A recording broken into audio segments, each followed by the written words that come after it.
Hello नमस्कार दोस्तों, स्वागत है आप सभी का एक बार फिर से आपके अपने यूट्यूब चैनल MSKBM इंस्टीट्यूट में। दोस्तों मैं अमित कुमार लाल एक बार फिर से आपके लिए जैक 12th के लिए लेकर आया हूँ मॉडल सेट नंबर 2 जो कि मैथमेटिक्स का है।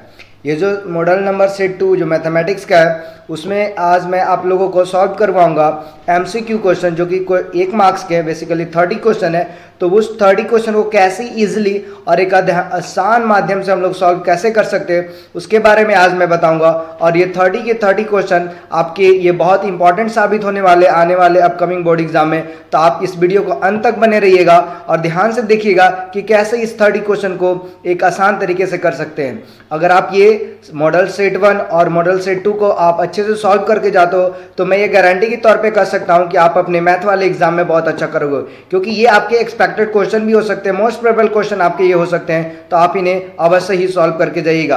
तो वीडियो के अंत तक बने रहिएगा दोस्तों। चलिए हम लोग समय को जाया ना करते हुए हम लोग क्वेश्चन की ओर बढ़ते हैं। ठीक है, ध्यान दीजिएगा। ये मैं जो बता रहा हूं उसमें आपको एक बात का ये ध्यान रखना है कि जो भी ये क्वेश्चन है इसका PDF आपके डिस्क्रिप्शन बॉक्स में दे दिया गया है। वहां से आप उस डिस्क्रिप्शन बॉक्स से लिंक को डाउनलोड कर सकते हो और क्वेश्चन को अपने एक प्रैक्टिस के तौर पे सॉल्व कर सकते हो और लास्ट में आप सॉल्यूशन इस वीडियो के तौर पे देख सकते हो। तो चलिए हम लोग क्वेश्चन बनाते हैं। फर्स्ट क्वेश्चन क्या बोलता है, देखिएगा।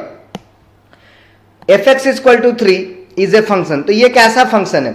ठीक है, तो ये तो दिख रहा है कि ये तो कांस्टेंट वैल्यू है। fx बराबर तो ये कोई कांस्टेंट वैल्यू है, तो x में आप कुछ भी डाल लो ये तो चेंज ही नहीं होने वाला है। जब ये चेंज नहीं होने वाला तो ये कैसा फंक्शन हो गया? कांस्टेंट फंक्शन हो गया, क्योंकि ये चेंज नहीं होगा। सेकंड नंबर क्वेश्चन क्या बोलता है दोस्तों?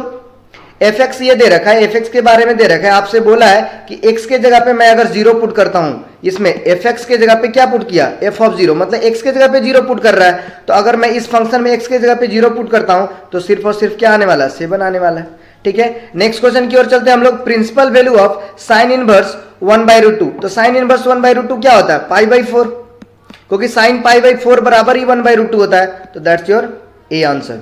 ठीक है दोस्तों, नेक्स्ट है sine inverse 1/2 plus cos inverse 1/2। तो देखिए ना, ये एक तरह से ऐसा नहीं हो गया कि sine inverse x plus cos inverse x। तो इसका वैल्यू मैंने पिछले क्लास में बताया था, मॉडल सेट 1 में इसका था क्वेश्चन। तो ये तो π/2 होता है। तो बचा क्या? बचा क्वेश्चन में अब ये साइन π/2, और साइन π/2 बेसिकली साइन 90 डिग्री होता है। साइन 90 डिग्री कितना हो गया हमारे दोस्तों? 1 हो गया। That's your B answer. ठीक है, चलिए नेक्स्ट क्वेश्चन। ए बराबर मैट्रिक्स आपसे दे रखा है, एडजॉइंट ऑफ ए पूछा है।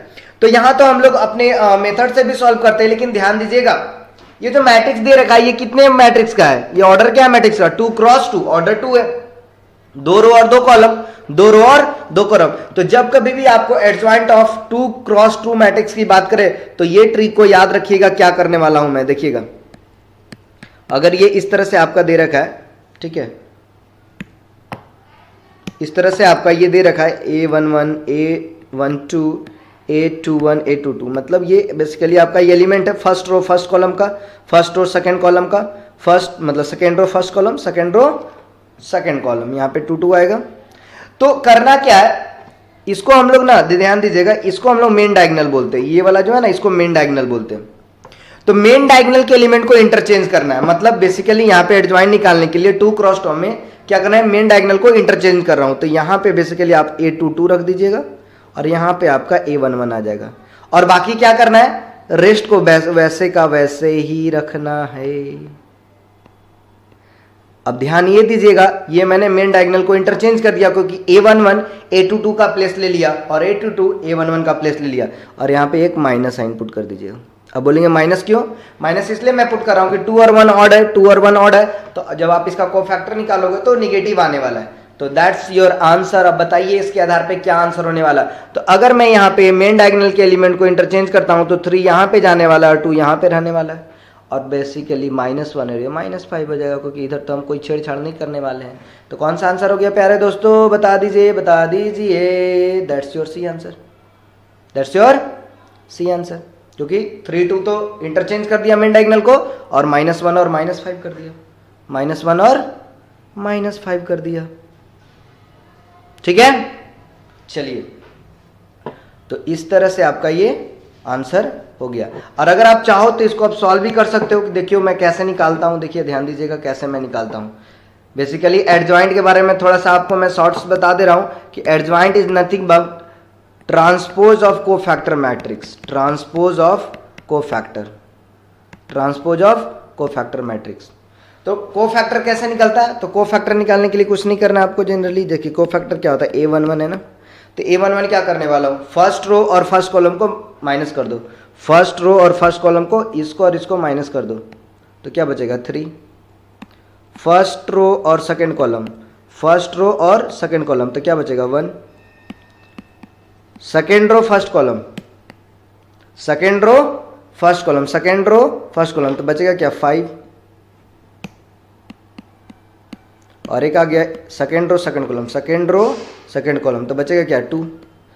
अब ध्यान ये देना है, ध्यान आपको ये देना है कि यहां से आपके पास क्या आना चाहिए, निगेटिव वाला भी इंक्लूड करना है। तो इसमें तो आपका निगेटिव आने वाला है क्योंकि ये ऑड पे जा रहा है, इस पे भी ऑड पे जा रहा है। तो अब बेसिकली अगर मैं इसको मैट्रिक्स के तौर पे लिखूंगा तो ये ट्रांसपोज मैट्रिक्स बन जाएगी, ये 3, ये -1, ये -5 और ये 2। अब इसका ट्रांसपोज करते हो, ट्रांसपोज कैसे करते हैं, ये बेसिकली कोफैक्टर बन गया। ट्रांसपोज कैसे करते हैं, रो को कॉलम में और कॉलम को रो में, जो आप यूज़ कर लो। तो जनरली मैं अगर ये रो को फर्स्ट कॉलम बना दूंगा तो ये 3 और -1 बन जाएंगे, सेकंड कॉलम मतलब सेकंड रो को सेकंड कॉलम बना दूंगा तो ये बन जाएगा, तो ये आपका क्या हो जाएगा, एडजॉइंट हो जाएगा। तो यही तो आपका सी जा रहा है, ठीक है। तो आप प्रोसेस से भी कर सकते हो, और नहीं तो ध्यान ये रखना है कि ये जो मैंने ट्रिक बताया कि मेन डायगोनल के एलिमेंट को आप इंटरचेंज करो, मेन डायगोनल के एलिमेंट को आप इंटरचेंज कर दीजिए और बाकी जो बचा एलिमेंट उसके जगह पे निगेटिव लगा दीजिए, सेम एलिमेंट रखिए निगेटिव लगा दीजिए। चलिए क्वेश्चन नंबर 6 क्या बोलता है आपका, देखिए question number 6, A B A square matrix और order 3 then determinant of k A. अब देखिए किसी मैट्रिक्स में जब मैं, मैट्रिक्स तो ए था, अब उस मैट्रिक्स में के से मल्टीप्लाई कर दिया, तो के से मल्टीप्लाई कर दिया इसका मतलब सारे में के से मल्टीप्लाई हो गया, सारे के सारे में आपका क्या हो गया 3 क्रॉस 3 का मतलब 3 रो और 3 कॉलम।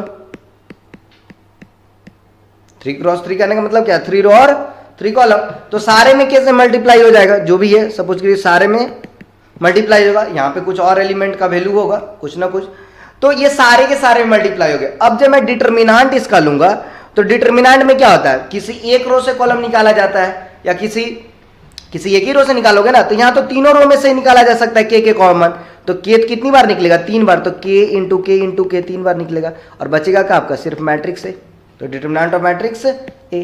तो बेसिकली क्या हो गया एक तरह से के क्यूब अपॉन डिटर्मिनेंट मतलब के क्यूब टाइम्स ऑफ डिटर्मिनेंट है। तो ध्यान ये रखिएगा कि जब मैट्रिक्स में ए मतलब कोई कांस्टेंट नंबर से मल्टीप्लाई होता है तो सारे के सारे मल्टीप्लाई हो जाता है, लेकिन डिटर्मिनेंट में क्या होता है, डिटर्मिनेंट में सिर्फ एक कॉलम से निकलता है, तो एक कॉलम से निकाला तो के एक निकाला, फिर दूसरे से निकालूंगा तो फिर के निकलेगा, फिर तीसरे निकालूंगा तो 3 बार कॉमन निकल जाएगा, 3 बार कॉमन निकल जाएगा क्योंकि ये सारे में मल्टीप्लाई हो चुका है, तो सारे से कॉमन निकाल लूंगा, एक और निकालो दूसरे से भी निकालो तीसरे से भी निकालो तो के क्यूब हो गया, ठीक है।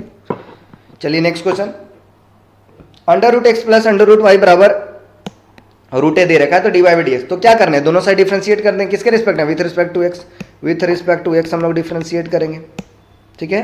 तो क्या होगा, √x का डिफरेंशिएशन क्या होता है 1/2 √x, क्योंकि x की पावर हाफ का करोगे तो क्या हाफ, और x की पावर -½ आएगा तो नीचे हमें आ जाएगा 2 √x, ठीक है। और √y का करूंगा तो 1/2 √y, लेकिन ध्यान ये रखना है कि यहाँ पे y डैश आएगा इक्वल टू 0। अब बोलोगे ये कैसे कर दिए सर, तो ये ऐसे कर दिए सर कि आप y के रिस्पेक्ट में यहाँ पे कर रहे हो, लेकिन हमको तो करना था x के रिस्पेक्ट में, तो फिर से x के रिस्पेक्ट में करेंगे, चेन रूल। तो यहाँ से मेरा बेसिकली क्या आ गया, यहाँ से बेसिकली मेरा ये आ गया प्यारे दोस्त, तो y dash is equal to, ठीक है, यहाँ से आपका क्या होगा 2 तो खत्म, तो यहाँ से बेसिकली मैं ये बोल सकता हूँ कि आप y डैश को क्या लिख सकते हो, -1/√x, -1/√x या -1/2 √x, और ये आपका बेसिकली इधर मल्टीप्लाई हो जाएगा तो 2 इंटू √y, तो ये 2 खत्म हो गया, तो -√/ सी योर आंसर, -√x, ठीक है। ये किसकी वैल्यू हो गई, y डैश की, किसकी वैल्यू हो गई, y डैश की, ठीक है, क्योंकि y डैश इंटू √x बराबर क्या होगा -√y, ठीक है। तो सी आंसर हो गया, बहुत आसान था। चलिए नेक्स्ट क्वेश्चन हम लोग चलते हैं, नेक्स्ट अब देखिए ये क्वेश्चन थोड़ा सा आपको सॉल्व कर लेना पहले। ऐसा क्यों? क्योंकि देखिए इन्वर्स में कभी भी आप चाहे आप डिफरेंशिएशन बनाओ चाहे आप इंटीग्रेशन बनाओ, अगर वो सिंप्लीफाई हो सकता है तो पहले सिंप्लीफाई कर लीजिए। तो सिंप्लीफाई कैसे मैं कर सकता हूं? दिख रहा होगा कि ये साइन 3 थीटा का फॉर्मूला जैसा कुछ लग रहा है। अब ये कैसे लग रहा है भाई? देखो ना 3 थीटा माइनस 4 एक्स क्यूब इस तरह से कुछ जा रहा है। तो साइन 3 थीटा का फॉर्मूला पड़े हुए 3 साइन थीटा माइनस 4 उसकी थीटा ये पड़े हो ना, ठीक है। तो मैं क्या कर रहा हूँ, -4 साइन की थीटा। तो यह मैं बेसिकली क्या पुट कर रहा हूँ, देखिएगा मैं बेसिकली क्या पुट कर रहा हूँ। अगर ये वाले में अगर मैं x के जगह पे साइन थीटा पुट कर दूँ तो ये किसकी फॉर्मूली बन गई बता दीजिए? साइन 3 थीटा का। ये किसका बन गया? साइन 3 थीटा का। तो मैंने क्या पुट किया था भाई? x equal to sine theta. तो ये तो आ गया क्या? y बराबर थीटा, क्योंकि sine inverse of sine x क्या होता है? x होता है। ध्यान दीजिएगा यहाँ पे मैं क्या बोल रहा हूँ, sine inverse of sine x क्या होता है हमारे प्यारे स्टूडेंट? x होता है। तो इसको पुट करिएगा तो आपका आ जाएगा। तो ये तो 3 थीटा आ गया ना, हमको तो x के रिस्पेक्ट में चाहिए। तो x के रिस्पेक्ट में फंक्शन लिखिए। तो x बराबर यहाँ से थीटा बराबर क्या हो जाएगा? Sine inverse x। तो ये 3 साइन इनवर्स x। तो dy बाई डी एक्स तो क्या हो गया? 3। और साइन इनवर्स x का क्या होता है? 1 upon under root of 1 minus X square. तो that's your 3 upon 1 minus X square का अंडर रूट। पहला आंसर चला गया। ध्यान दीजिएगा कैसे मैंने किया, पहले सब्स्टिट्यूशन किया। तो इसको आप मार्क कर लीजिएगा, ये इंपॉर्टेंट क्वेश्चन हो सकता है। तो अगर आप बच सकते हो, थोड़ा सा फंस सकते हो, तो इसको ध्यान में रखना है। चलिए हम लोग नेक्स्ट क्वेश्चन की ओर चलेंगे हमारे स्टूडेंट्स। तो बने रहिएगा वीडियो के अंत तक स्टूडेंट, आपको मैं पूरा का पूरा क्वेश्चन सॉल्व करवाऊंगा और ये आपके मोस्ट प्रोबेबल क्वेश्चन हो सकते हैं। तो हमारे वीडियो को लाइक शेयर और सब्सक्राइब करना ना भूलिएगा दोस्तों। ढेरों सारे कमेंट करिए, वैल्यूएबल कमेंट करिए। चलिए हम लोग नेक्स्ट क्वेश्चन पे बढ़ते हैं। हम लोग क्या है, y equal to ln ax।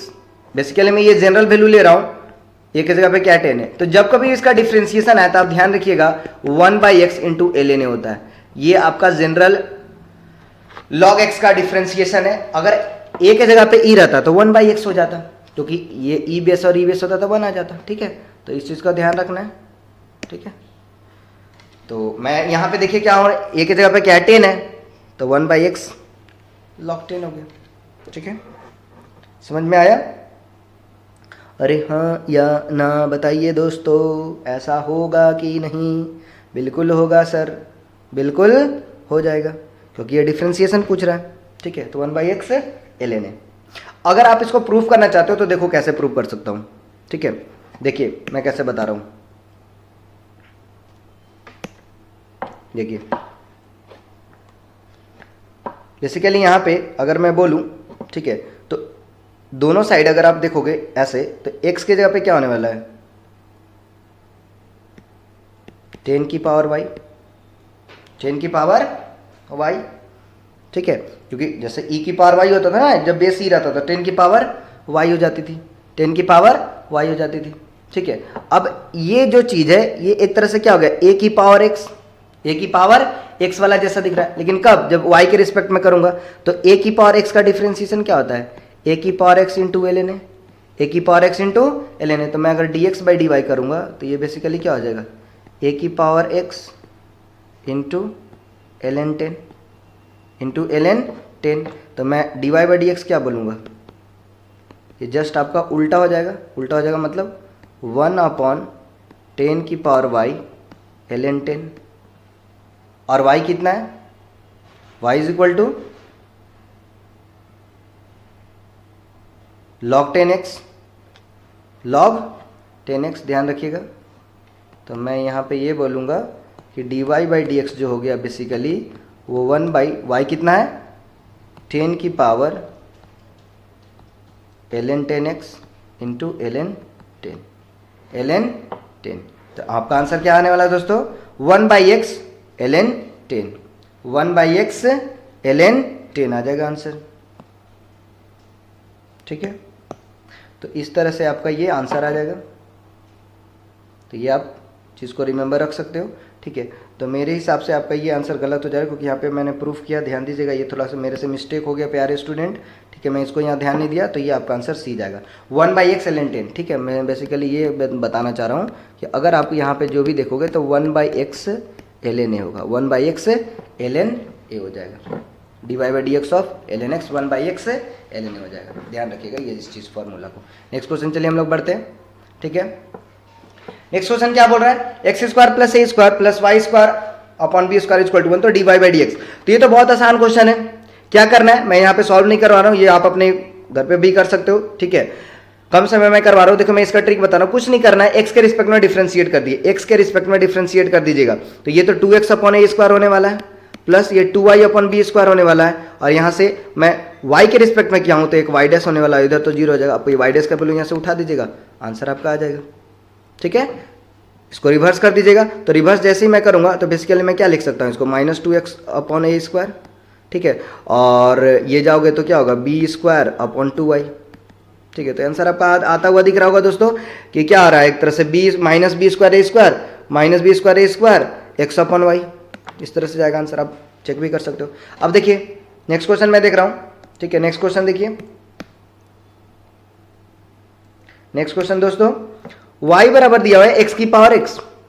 अब जब भी किसी फंक्शन की पावर फंक्शन है, ध्यान रखिएगा, ये क्या फंक्शन की पावर फंक्शन मतलब x की पावर x, तो आप पहले उसको log से लेके सॉल्व कर दीजिए। तो मैं दोनों साइड अगर log लूंगा, ln x लूंगा, तो ln y बराबर क्या हो जाएगा, x into ln x, x into ln x। अब मेरे को dy बाई डी एक्स चाहिए, तो x के रिस्पेक्ट में करूंगा, x के रिस्पेक्ट में जब डिफ्रेंशिएट करोगे मेरे प्यारे स्टूडेंट, तो यहाँ से क्या आने वाला है, यहाँ से आने वाला ln x का तो 1/, होगा, और ये y का तो y डैश, y का y डैश। अब ये प्रोडक्ट रूल लगा दीजिए, हमारे पास दो फंक्शन, तो x को अगर मैं डिफरेंशिएट करता हूं तो वो तो 1 हो जाएगा, ln x बचेगा, प्लस अब x को मैं नहीं करता हूं तो इंटू 1/x हो जाएगा, इंटू 1/x हो जाएगा। तो ये x तो कैंसिल हो गया, x कैंसिल, कैसे कैंसिल, पहले मैंने x का किया तो x का तो 1, ln x को छोड़ दिया, अब मैं क्या करूंगा, ln x का करूंगा और x को छोड़ूंगा, x का छोड़ दिया, ln x को 1/x, x कैंसिल, तो ये क्या हो गया 1 प्लस ln x या log x बोलो, तो y डैश बेसिकली क्या हो गया वे student, y dash equal to y into 1 plus ln x, और y का वैल्यू जब पुट करोगे तो x की पावर x, तो x की power x 1 plus ln x की power x into 1 plus ln x, that's your B answer, ठीक है। चलिए हम लोग जल्दी नेक्स्ट क्वेश्चन की ओर बढ़ेंगे और फटाफट क्वेश्चन करेंगे। क्वेश्चन नंबर 12 देखिएगा, क्वेश्चन नंबर 12, डबल डिफरेंशिएशन आपका पूछा है। तो डबल डिफरेंशिएशन क्या लेकिन करने के लिए पहले तो फर्स्ट डिफरेंशिएशन चाहिए, तो y डैश में क्या लिखूंगा इसका, cos x का तो माइनस साइन x होता है, तो 5 साइन x, माइनस साइन लगा दीजिए, और साइन x का तो cos x, साइन x का cos x हो जाएगा। अब फिर से करूंगा तो y डबल डैश, फिर से x के रिस्पेक्ट में, तो x के रिस्पेक्ट में अगर मैं करूंगा, तो क्या होने वाला है, साइन x का क्या होने वाला है cos x, तो ये तो -5 cos x, और cos x का माइनस साइन x, तो ये +3 साइन x। अब देखिए ये क्या हो गया, ये मिलता जुलता दिख रहा है ना, y बराबर दे रखा ना। अब देखिए अगर मैं इसको और इसको कंपेयर करूं, तो जस्ट माइनस साइन का अंतर है, जस्ट माइनस साइन का अंतर है, तो -y, that's your C answer, ठीक है। आप एक बार फिर से मिला सकते हो, cos x का माइनस साइन x, और sin x का cos x, इसमें कोई दिक्कत नहीं है। फिर से करूंगा तो sin x का cos x और cos x का माइनस sin x, तो माइनस ये प्लस हो गया। अब देखिए ना, ये -5 cos x था, जबकि यहाँ +5 है, ये माइनस है तो ये प्लस है, जस्ट माइनस का अंतर है तो -5 हो जाएगा। चलिए नेक्स्ट क्वेश्चन। अब देखिए ये वाला वैल्यू क्या दिखा है, f'1, बेसिकली ये क्या लिखा है आपका दोस्तों, क्या लिखा हुआ है f'1, मतलब बेसिकली फर्स्ट डेरिवेटिव। अब फर्स्ट डेरिवेटिव निकाल के जीरो पुट करना है, फर्स्ट डेरिवेटिव निकाल कर जीरो पुट करना है, ये ना कि जीरो पहले डाल दिए और फिर पुट कर रहे हैं। f डैश a का मतलब होता है, f डैश x का value at x equal to a, ये चीज को ध्यान रखिएगा। मतलब पहले आप डेरिवेट कर लीजिए फिर x का वैल्यू डालिए। तो डेरिवेट में अगर करूंगा तो इसको, तो ये क्या आने वाला है 2ax माइनस b, ये f डैश x हो गया, ना, ये बेसिकली क्या हो गया f डैश x। अब कितना पे बोला है, 0 पे, तो 0 जैसे मैं पुट करूंगा तो ये क्या होगा -b, ये ना कि c मार दीजिएगा, ये आंसर गलत जाएगा, ठीक है। चलिए next question, the rate of change of area of a circle with respect to its radius r at equal to 5 centimetre. Area का रेट ऑफ चेंज पूछा, किसके रिस्पेक्ट में, रेडियस के रिस्पेक्ट में, किसका, सर्कल का। तो सर्कल का एरिया क्या होता है πr²। अब मैं dA/dr निकालूंगा तो बेसिकली ये क्या हो जाएगा 2πr, कितना आ जाएगा 2πr। तो rate of change of area of circle with respect to its radius at r equal to 5 centimetre. तो ये dA/dr निकल गया ना। अब आर इक्वल टू कितना पुट करना है 5, तो 5 में पुट करूँगा तो कितना होगा 10 पाई, 10 पाई, ठीक है।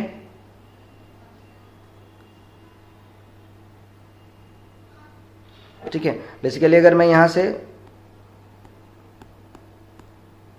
तो ये आप 22/7 भी पुट कर सकते थे, बट ये तो आपका फिर मैचिंग कर, तो 10 पाई यहाँ पे आंसर दिख रहा होगा। R equal to 5 centimetre put करोगे, आर इक्वल टू, तो 5 दूना 10 पाई आ जाएगा आंसर, दैट्स योर आंसर।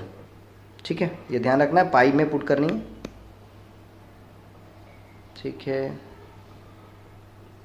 चलिए next question, question number 15। Question number 15 student, अब देखिए इसको सॉल्व कर लीजिए ना। फॉर्मूला जैसा दिख रहा है, कैसे फॉर्मूला जैसा दिख रहा है, अगर मैं ब्रैकेट को ओपन करूंगा तो ये क्या हो जाएगा cosec स्क्वायर एक्स, और ये plus cosec x into cot x। अब क्या ये इस तरह का सेम चीज आप डिफरेंशिएशन में देखे हो क्या, जस्ट उल्टा, क्योंकि मैंने पिछले क्लास में बताया था integration is nothing but inverse of या रिवर्स ऑफ डिफरेंशिएशन। तो आप बताइए ना किसका cos स्क्वायर x डिफरेंशिएशन होता है, मैं क्या लिखता हूं कि उसको डिफरेंशिएट करने पे cos स्क्वायर x मिलता है, तो मैं बोलूंगा माइनस cot x। क्या मैं बोलूंगा माइनस cot x, क्योंकि cot x का डिफरेंशिएशन माइनस cosec स्क्वायर होता है, तो minus cot x, basically cos square x बोल सकता हूं। तो ये माइनस cot x जाने वाला है, माइनस cot x जाने वाला है, क्योंकि इसी का डिफरेंशिएशन होता है ना। और cosec इंटू cot x क्या जाने वाला है, minus cos x, minus cosec x। तो बेसिकली बस हो गया answer, minus cot x into minus cosec x, खत्म। ठीक है, चलिए चलिए नेक्स्ट क्वेश्चन। नेक्स्ट क्वेश्चन हमारे स्टूडेंट क्या होने वाला है, नेक्स्ट क्वेश्चन, नेक्स्ट क्वेश्चन देखिए क्या हो रहा है। देखिए tan x into log x upon x. अब इसमें आपको अटपटा क्या लग रहा है, अटपटा log x मिल रहा है, तो जो अटपटा लग रहा है ना उसको आप मान लीजिए। ये आपका ट्रिक हो गया कि जब कभी भी इंटीग्रेशन में जो अटपटा लगे उसको सब्स्टिट्यूशन के तौर पे कुछ मान लीजिए। तो log x बराबर t मान लिया, log x बराबर t मान लिया, तो log x बराबर t मान लिया। तो इसे मानने से मेरा फायदा क्या हुआ कि नीचे ना देखिए ना dx/dx दिया हुआ है, तो मैं दोनों साइड अगर डिफ्रेंशिएट करूंगा x के रिस्पेक्ट में, तो बेसिकली मैं क्या बोल सकता हूँ, log x का x इंटू dx बराबर dt। तो dx/dt को मैं क्या लिख सकता हूँ, सॉरी dx अपॉन x को dt लिख सकता हूँ। तो इसको मैं जब सिंप्लीफाई करूंगा तो ये क्या हो जाएगा tan t into D T, tan t into D T. और tan x का डिफरेंशिएशन क्या होता है हमारे स्टूडेंट, log sec x। क्या होता है, log sec x। क्या होता है, log sec x, या फिर minus of log cos x, दोनों मैं बोल सकता हूँ। क्यों, क्योंकि cos की पावर -1 करूंगा तो sec आएगा, तो माइनस log cos x, तो ये तो माइनस log cos t हो जाएगा, माइनस log cos t हो जाएगा। तो माइनस log cos t, और t के जगह पे मैं क्या पुट करूंगा, log x। देखिए ये क्या जा रहा है, cos ऑफ log x, और बाहर में minus, that's your D answer. ठीक है, चलिए नेक्स्ट। अब देखिए ना डिफरेंशिएशन है और फिर इंटीग्रेशन है, दोनों तो आपस में क्या कर देंगे, कैंसिल आउट कर देंगे, आपस में क्या कर देंगे, कैंसिल आउट कर देंगे। तो ये आपका log x हो गया, खत्म। ln x बेसिकली, क्योंकि 1/x करोगे तो 1/x का ln x होगा, और प्लस के कांस्टेंट। चलिए नेक्स्ट। अब देखिए ये आपका स्टैंडर्ड फार्मूला है dx upon X square minus A square. इसका स्टैंडर्ड फार्मूला का क्या है, 1/2a ln mod of x minus A upon X plus A. तो इसको मैं पुट करूंगा जस्ट, तो अगर मैं इसको कन्वर्ट करना चाहूंगा जो आपका गिवन क्वेश्चन है, तो इसको मैं लिख सकता हूं क्या, लिख सकता हूं क्या, एक्स स्क्वायर माइनस 4 का ए स्क्वायर। तो x के जगह पे तो x ही है आपका, और a की जगह पे 4 है, a की जगह पे 4 है, तो 1/2 करोगे तो 1/8, ये तो ऐसे ही गलत, ये तो ऐसे ही गलत, क्योंकि 1/8 आएगा। अब x माइनस 4 और x प्लस 4 होगा, दैट्स योर सी आंसर। चलिए अब ये स्टैंडर्ड फार्मूला है, ये स्टैंडर्ड फार्मूला है, तो इसका स्टैंडर्ड फार्मूला आप लोग क्या पढ़े थे कि e की power x into F x plus F dash x रहा, ये आपका स्टैंडर्ड फार्मूला है ना। तो ये क्या होगा, e की power x into F x, ये मैंने बताया था, e की power x into F x, क्योंकि इसका डिफरेंशिएट करोगे तो ये चीज आने वाला है। नेक्स्ट क्वेश्चन देखिए, question number 20, sec square x. तो सेक स्क्वायर एक्स क्या होगा, tan x होता है। सेक स्क्वायर एक्स का इंटीग्रेशन क्या होगा, tan x, क्योंकि उल्टा देख लो, जस्ट याद कर लो, tan x का डिफरेंशिएशन सेक स्क्वायर एक्स होता है, तो ये तो आ गया tan x। अब ये लिमिट पुट करना है 0 से π/4, तो कैसे मैं पुट करता हूँ, upper limit minus lower limit, तो tan of π/4 minus tan of 0, तो tan ऑफ π/4 क्या होता है स्टूडेंट, 1 होता है, tan 0 तो 0 होता है, तो आपका ए आंसर हो गया। आपका आंसर क्या हो गया, ए हो गया। नेक्स्ट क्वेश्चन चले हम लोग। अब देखिए -a to a fx, अब इसके बारे में दो कंडीशन जाने थे कि fx कैसा फंक्शन है। अगर fx इवन फंक्शन आता है तो 2 टाइम्स ऑफ 0 से ये हो जाता है, और ऑड फंक्शन है तो 0, तो ये बीसा मतलब क्या है, ऑड है, ऑड मतलब ये इसका वैल्यू कितना होने वाला है, 0 होने वाला है। That's your answer. अब देखिए ये जो क्वेश्चन नंबर 22 दे रखा है, इसका डिग्री पूछा है। किसका पूछा है? डिग्री। तो डिग्री के लिए मैं बता दूं, degree of any differential equation define तभी होता है जब वो पॉलिनोमियल के फॉर्म में एक्सप्रेस हो। वो वाला इक्वेशन पॉलिनोमियल के फॉर्म, पॉलिनोमियल कहने का मतलब जैसे x की पावर n, x की पावर n माइनस 1, ऐसे ऐसे करके एक सुटेबल वे में जाता जाए। तो ये तो ऐसे, ये साइन के अंदर आ गया, साइन के अंदर ऐसा तो कुछ पॉलिनोमियल एक्सप्रेस होता नहीं है यहाँ पे, तो ये डिग्री नॉट डिफाइंड। ठीक है, तो ये आपका आंसर डिग्री नॉट डिफाइन होगा। बेसिकली यही करेक्ट होगा, क्योंकि इसके अनुसार आपका यही करेक्ट ऑप्शन जा रहा है, तो डी आपका आंसर हो गया। ये डिग्री इसका डिफाइन है ही नहीं, ध्यान दीजिएगा, इसका डिग्री नॉट डिफाइन है प्यारे स्टूडेंट। इस चीज का ध्यान रखना है, इस चीज का ध्यान आपको रखना है। ठीक है, चलिए हम लोग नेक्स्ट क्वेश्चन 23 की ओर बढ़ते हैं। ठीक है, the number of arbitrary constant in general solution of A differential equation of fourth order. तो फोर्थ ऑर्डर का है, फोर्थ ऑर्डर का है, तो डिग्री में उसके कितने आर्बिट्ररी कांस्टेंट होंगे? 4। कितने होंगे? 4। कितने होंगे? 4 होंगे। ठीक है, चलिए नेक्स्ट क्वेश्चन, नेक्स्ट क्वेश्चन। ठीक है, अब देखिए आपका क्या बोल रहा है। ठीक है, the position vector of the point. तो पॉइंट के लिए कुछ नहीं करना है, जहां पे आपका पॉइंट है उसके जगह पे आई कैप, जे कैप और के कैप लगा दीजिए। तो 1 के जगह पे लगे तो 1 आई कैप, 2 के जगह पे लगे तो 2 के कैप, क्योंकि जे वाला तो 0 हो गया, तो दैट्स योर डी आंसर। बहुत आसान था। Scalar product of this, scalar product मैंने क्या बोला था? रिस्पेक्टिव ऑफ मल्टीप्लाई करो, रिस्पेक्टिव ऑफ मल्टीप्लाई करो, रिस्पेक्टिव ऑफ मल्टीप्लाई करो। तो 5 को अगर 3 से मल्टीप्लाई करूंगा तो 15, 1 को मल्टीप्लाई करो -4 से तो -4, -3 को अगर 7 से मल्टीप्लाई करूंगा तो -21। ठीक है, तो 15 - 25, 15 - 25 तो कितना हो गया? -10। एक बार फिर से मिला लीजिए, क्योंकि आपका माइनस प्लस का गंतली हो सकता है। 15 हो गया, 1 × -4, -4, -3 × 7 तो माइनस ही होगा, -21। ठीक है, तो आपका -10 answer, that's your B answer. अब देखिए डायरेक्शन रेशियो ऑफ 2 पॉइंट। तो 2 पॉइंट्स का डायरेक्शन रेशियो कैसे निकलता है? ध्यान दीजिएगा, 2 पॉइंट का डायरेक्शन रेशियो हम लोग रिस्पेक्टिव को कोऑर्डिनेट को घटा के करते हैं। मतलब x2 - x1, y2 - y1, z2 - z1 is the direction ratio of the 2 point. तो घटाइएगा 4 - 4 तो 0 होने वाला, तो इसको तो हटा ही दीजिए। तो 4 - 4 करेगा तो 0, 5 - 2 करेगा तो 3, और 7 - 3 करेगा तो 4, खत्म। ठीक है, 4 में से 4 करूंगा तो 0, 5 में से 2 करूंगा तो 3, 7 में 3 करूंगा तो 4। ठीक है, नेक्स्ट क्वेश्चन की ओर बढ़ते हैं। चलिए, अब ये क्या बोल रहा है? 2 लाइन आपस में पैरेलल कब होते हैं? मतलब समानांतर कब होते हैं? 2 लाइन आपस में दो लाइन आपस में समानांतर कब होते हैं? 2 लाइन आपस में समानांतर तभी होंगे, 2 लाइन आपस में समानांतर तभी होंगे जब ये दोनों का रेशियो क्या हो? बराबर हो। दोनों का रेशियो क्या हो? बेसिकली बराबर हो। तो मैं ये बोल सकता हूं, मैं ये बेसिकली बोल सकता हूं कि पैरेलल है, तो पैरेलल के लिए डायरेक्शन रेशियो क्या होना चाहिए? बराबर होना चाहिए। पैरेलल के लिए डायरेक्शन रेशियो क्या होना है? बराबर। तो मैं बोल सकता हूं L/2 = M/3 = N/6। ये मैं बोल सकता हूँ, ये मैं बोल सकता हूँ। ठीक है, तो बेसिकली यहाँ पे देख लीजिए क्या होने वाला है। ठीक है, तो यहाँ से आपका देखिए क्या होने वाला है। अगर ये दोनों को आप मल्टीप्लाई करोगे तो 3L बराबर यहाँ से क्या आने वाला है। ठीक है, या एक काम आप ये भी कर सकते हो कि इसकी जो LCM है वो LCM कितना आने वाला है। ठीक है, देखिए 3L बराबर क्या आने जाएगा? 2M। यहाँ से तो दिख ही रहा है 3L बराबर 2M, 3L बराबर 2M है ना। और मैं अगर L/2 को अगर N/6 से मल्टीप्लाई करता हूँ तो ये तो 3 हो गई, ये तो 3 हो गई, तो 3L बराबर कितना हो गया? N के बराबर आ जाएगा। ठीक है ना, यहाँ पे आप देख सकते हो L/2N बराबर N/6 करूँगा तो ये 2 से तो 3 हो गया, तो 3L बराबर क्या हो गया? N हो गया। तो यहाँ से आपका 3L बराबर 2M आ रहा था और 3L बराबर N, तो ये आपका बी आंसर हो गया। कुछ नहीं, रेशियो को जस्ट मैंने बराबर किया। ठीक है, क्वेश्चन नंबर 28 क्या बोल रहा है कि वेक्टोरियल इक्वेशन। तो वेक्टोरियल इक्वेशन में हम लोग क्या करते हैं? वेक्टोरियल इक्वेशन हम लोग कैसे लिखते हैं? आर वेक्टर बराबर point of position vector plus lambda times of parallel vector. तो पैरेलल वेक्टर तो यहाँ से बनता है 2 - 3 और 6 से, 2 - 3 और 6 से, तो ये पैरेलल वेक्टर हो गया। देखिए 2 - 3 और मतलब 2 - 3 और 6, तो ये इसी में जाने वाला, ये इसमें होगा, ये तो गलत हो गया। अब पॉइंट क्या हो गया? पॉइंट यहाँ से देखिएगा, पॉइंट कैसे मैं कंपेयर करता हूँ? पॉइंट के लिए कैसे मैं कंपेयर करता हूँ? x - x1, y - y1 और z - z1।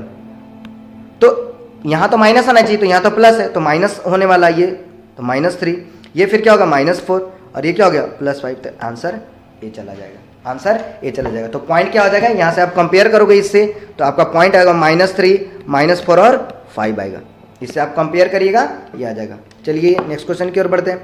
अब देखिए ये बहुत आसान है, ये तो आपका जस्ट फॉर्मूला है। ई बाई एफ क्या होता है, P of E intersection F upon P F upon P F. ठीक है, ये आप में फॉर्मूला सॉल्व कर लीजिएगा, इस पे आप दोनों वैल्यू को दिया हुआ पुट कर लीजिएगा। ए इंटरसेक्शन बी पूछेगा, ए यूनियन बी दे देगा, तो आप फॉर्मूला लगा दीजिएगा P A plus P B minus of P of A intersection B.